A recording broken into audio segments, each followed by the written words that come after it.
जय हिंद दोस्तों, मैं हूं डॉक्टर देव और मैं हूं राजेश। स्वागत करते हैं हमारे यूट्यूब चैनल में। तो दोस्तों आशा करते हैं वीडियो आपको पसंद आएगा और पसंद आए तो लाइक और शेयर जरूर से कर दीजिएगा और साथ में चैनल पर पहली बार आए सब्सक्राइब नहीं किया तो सब्सक्राइब भी कर दीजिएगा। चलिए स्टार्ट करते हैं। इटली की प्रधानमंत्री जॉर्जिया मेलोनी ने भी प्रधानमंत्री नरेंद्र मोदी को तीसरी बार सरकार बनाने के लिए बधाई दी।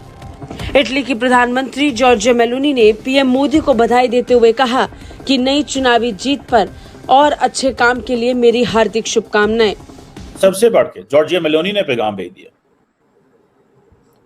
और जॉर्जिया मेलोनी का जो पैगाम है वो बड़ा इंटरेस्टिंग है। उन्होंने कहा कि नरेंद्र मोदी साहब, आपको इलेक्टोरल कामयाबी जो है वो मुबारक हो। अभी उनके पास मेजॉरिटी नहीं आई, ये है क्रेडिबिलिटी। इसे बोलते हैं कि दुनिया आपके साथ हर कीमत पे चलना चाहती है। तो अवाम जो है उसने अपना ट्रस्ट जिसमें शो करना था वो कर दिया। और उसने किसमें किया? उसने बीजेपी में किया, उसने नरेंद्र मोदी के अलायंस में किया। कि भारत के प्रधानमंत्री देश के प्रति क्या करना चाहते हैं आने वाले 5 साल में, और हम लोग क्या करना चाहते हैं for the betterment of Bharat. Bharat next 5 year, Bharat best infrastructure, Bharat best Indian railway system, Bharat bullet Vande train enhance करेंगे, भारत सोलर पावर पूरे भारत में।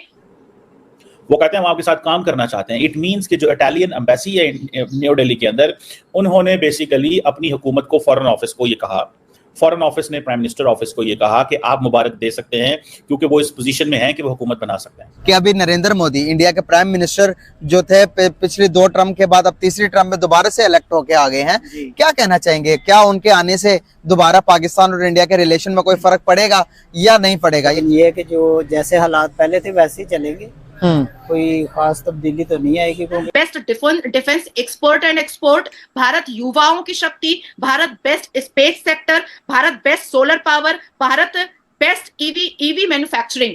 ये है वो कार्य जो मोदी जी करेंगे। जय हिंद दोस्तों एनडीए पहले से ही एक डिक्लेयर रूप से चुनाव लड़ दी थी, संयुक्त रूप से चुनाव लड़ दी थी, और एनडीए की सीटें जरूर कम हुई है, जिसमें बीजेपी पार्टी भी शामिल है। सीटें भले कम हुई है लेकिन एनडीए के पास फिलहाल इतनी सीट्स जरूर है कि वो इजीली क्लियरली गवर्नमेंट बना सकती है। हालांकि उनको 2-4 मंत्री के पद देने पड़ेंगे, ठीक है, लेकिन गवर्नमेंट नरेंद्र मोदी जी की पार्टी ही चलाएगी और जो भारत के प्रधानमंत्री होंगे तीसरी बार लगातार वो नरेंद्र मोदी जी ही होंगे, ठीक है। इसी पे पूरी दुनिया के लीडर्स की तरफ से धीरे धीरे बधाइयां आनी अब चालू हो गई है, ठीक है। सबसे पहले अगर किसी ने बधाई दी तो आप लोगों को भी गैस कर सकते हैं, मेलोनी, इटली की प्रधानमंत्री जॉर्जिया मेलोनी ने नरेंद्र मोदी जी को बहुत बहुत बधाई दी। उन्होंने कहा आपने बहुत अच्छा काम किया, इसीलिए जनता ने एक बार फिर से आपको भरोसा जताया है आपके ऊपर, और होपफुल आप इस बार भी उतना ही अच्छा काम करेंगे। ये एग्जैक्ट वर्ड्स थे इटली के प्रधानमंत्री जॉर्जिया मेलोनी के। धीरे धीरे यूएसए, फिर यूरोपियन यूनियन की तरफ से और फिर तमाम देशों की तरफ से अभी आ भी रहे हैं और आने वाले भी हैं, ठीक है। लेकिन दोस्तों एक चीज माननी पड़ेगी कि सीटें कम हुई है, इस बार और एफिशिएंसी के साथ नरेंद्र मोदी गवर्नमेंट को काम करना पड़ेगा ताकि लोग संतुष्ट हो और अगले पंचवर्षीय में और क्लियर मेजोरिटी नरेंद्र मोदी जी के गठबंधन को और उनकी पार्टी को मिले। सबसे बढ़ के जॉर्जिया मेलोनी ने पैगाम भेज दिया और जॉर्जिया मेलोनी का जो पैगाम है वो बड़ा इंटरेस्टिंग है। उन्होंने कहा कि नरेंद्र मोदी साहब, आपको इलेक्टोरल कामयाबी जो है वो मुबारक हो। अभी उनके पास मेजॉरिटी नहीं आई, ये है क्रेडिबिलिटी। इसे बोलते हैं कि दुनिया आपके साथ हर कीमत पे चलना चाहती है। वो कहते हैं हम आपके साथ काम करना चाहते हैं। इट मींस कि जो इटालियन एम्बेसी है न्यू दिल्ली के अंदर, उन्होंने बेसिकली अपनी हुकूमत को, फॉरेन ऑफिस को ये कहा, फॉरेन ऑफिस ने प्राइम मिनिस्टर ऑफिस को ये कहा कि आप मुबारक दे सकते हैं क्योंकि वो इस पोजीशन में हैं कि वो हुकूमत बना सकते हैं। सो पूरे यूरोप के अंदर और पूरे वेस्टर्न वर्ल्ड के अंदर अगर कोई पहली लीडर है जिसने पैगाम भेजा है तो वो इटालियन प्राइम मिनिस्टर है, जो कि G7 भी होस्ट कर रही है, मेरा ख्याल है इसी महीने, शायद जून में या जुलाई में। सो आप अंदाजा लगाएं कि नरेंद्र मोदी कोलेशन में है। नरेंद्र मोदी के पास सिंपल मेजॉरिटी नहीं आई, लेकिन क्योंकि उनके अलायंस के पास मेजॉरिटी आ गई हुई है, so that is where the credibility is. यहां पे है क्रेडिबिलिटी।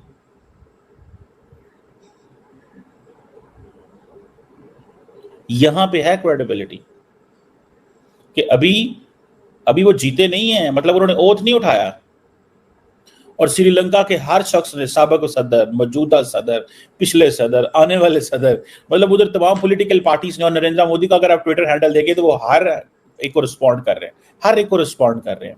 डिस्पाइट भूटान जो है उसकी लीडरशिप ने भी रिस्पॉन्ड कर, वज़ीर आज़म ने पैगाम भेज दिया है कि जी हमें बड़ी, वो जिसे कहेंगे ना, खुशी है आपकी जीतने की है, नो, जो जिस तरह फिर होता है।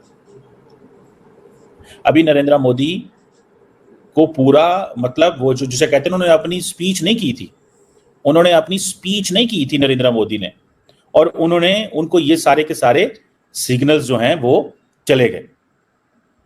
ये चीज है, मैं देखता हूं, इसको हम बोलते हैं क्रेडिबिलिटी, इसको हम बोलते हैं कंसिस्टेंसी, इसको हम बोलते हैं लॉन्ग टर्म रिलेशनशिप। इसको, ये चीजें जो आप अगर देखें तो फिर पता चलता है आपको जनाब कि चीजें किस डायरेक्शन में जा रही हैं। मतलब उनके पास जो हुकूमत है इस वक्त नरेंद्र मोदी के पास, वो हुकूमत तो बना लेंगे और बन गई है, वो 3rd टाइम प्राइम मिनिस्टर है, सीधा सीधा नजर आ रहा है।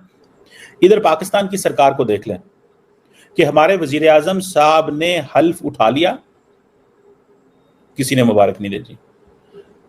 हुकूमत जीत गई, पार्टी जीत गई, कोलिशन गवर्नमेंट बन गई, सारी की सारी वजारतें बांट गई। एक किसी वेस्टर्न लीडर का फोन नहीं आया पाकिस्तान में, एक वेस्टर्न लीडर का।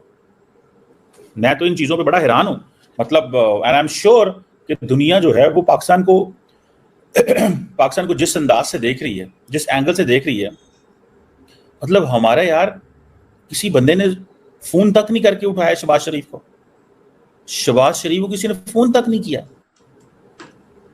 इसको क्या कहेंगे आप? इसको आइसोलेशन कहेंगे, इसको डिप्लोमेटिक आइसोलेशन कहेंगे, क्या कहेंगे आप? भारत के प्रधानमंत्री देश के प्रति क्या करना चाहते हैं आने वाले 5 साल में, और हम लोग क्या करना चाहते हैं for the betterment of Bharat. Bharat next 5 year, Bharat best infrastructure, Bharat best Indian railway system, Bharat bullet Vande train enhance करेंगे, भारत सोलर पावर पूरे भारत में, भारत सेमीकंडक्टर हाइड्रोजन मिशन जो अपकमिंग है हमारा, भारत बेस्ट वाटरवेज, किसी को दिक्कत आज भी नहीं हो रही है 10 सालों में पानी का, और आने वाले वक्त में भी नहीं होगी। भारत गगनयान, स्थिर समृद्ध सशक्त Bharat, Bharat best defence expert and export, Bharat युवाओं की शक्ति, Bharat best space sector, Bharat best solar power, Bharat best EV manufacturing. ये है वो कार्य जो मोदी जी करेंगे। अब जैसे ही हमारा कैंपेनिंग खत्म हुआ था, वैसे ही बहुत हाय ववेला विपक्षियों ने मचाया कि मोदी जी क्यों चले गए स्वामी विवेकानंद जी के प्रार्थना में, और वो मौन व्रत में क्यों बैठ गए, वो रॉक माउंटेन क्यों चले गए। अरे, जहां एक तरफ विपक्षी दल के राहुल बाबा और कई ऐसे नेता जो विपक्षी दल के बैंकॉक की टिकट करवा रहे थे, वहीं पर हमारे भारत के प्रधानमंत्री मोदी जी रॉक माउंटेन स्वामी विवेकानंद जी के पास चले गए और कन्याकुमारी जाकर के वो बैठे एक बहुत बड़े साधना में और पूजा में और भक्ति में। और याद रहे कि एक बहुत बड़ा ड्रीम हमारे भारत के प्रधानमंत्री का था सागर माला, श्रीलंका और भारत की कनेक्टिविटी को स्ट्रॉन्ग करना और बहुत नॉर्मलाइज करना, और वहां से उन्होंने उसका शुरुआत कर दिया। मतलब आप समझ रहे हो दोस्तों, पाकिस्तान के लिए तो रात जारी ही रहेगी। पाकिस्तान को बिल्कुल भी ढील नहीं मिलने वाली है, क्योंकि नरेंद्र मोदी जी एक बार फिर से सत्ता में आ गए, बैक टू बैक तीसरी बार, 2 बार तो उन्होंने कमर तोड़ दी पाकिस्तान की। ठीक है, 2014 में पाकिस्तान खुलेआम भारत को हर इंटरनेशनल मंच पे गुटबाजी करके मुस्लिम देशों के साथ परेशान किया करता था। आज ये समय है कि भारत समेत कई मुस्लिम देश आज पाकिस्तान को उसकी औकात बता रहे हैं कि भाई जब तक आप आतंकवाद कम नहीं करेंगे, चाहे मुस्लिम कार्ड खेले चाहे जो कार्ड खेले, आपको एक्सेप्ट नहीं किया जाएगा। ये नरेंद्र मोदी जी की सबसे बड़ी इंटरनेशनल सक्सेस रही, अगर मैं कहूँ, पाकिस्तान की औकात बताना। इसके बाद दूसरे नंबर पे चाइना और फिर भारत की फॉरेन पॉलिसी अदर कंट्रीज के साथ। ठीक है, लेकिन जो सबसे बड़ी सक्सेस रही है वो पाकिस्तान की औकात बताना रही है। ठीक है, तो अभी भी पाकिस्तान को कोई भी ढील नहीं मिलने वाली है। हालांकि कल पाकिस्तानियों ने सेलिब्रेट बहुत किया, इनके अगर आप उठा के देखेंगे डिबेट्स पाकिस्तानी चैनल्स पे, तो इन्होंने सेलिब्रेट किया बहुत किया, अरे राहुल गांधी आ रहे, लेकिन जब रात को पता चला नहीं भाई सीटें कम हुई है लेकिन राहुल गांधी नहीं आ रहे, तब इनकी हवा निकल गई कि 5 साल में तो मोदी फिर से इनको बजाने वाला है। ठीक है, थैंक यू दोस्तों, वीडियो को यहाँ तक देखने के लिए। वीडियो समाप्त करेंगे दोस्तों, आपसे विदाई लेंगे, मिलेंगे और अपने वीडियो में आपके साथ। टिल देन, जय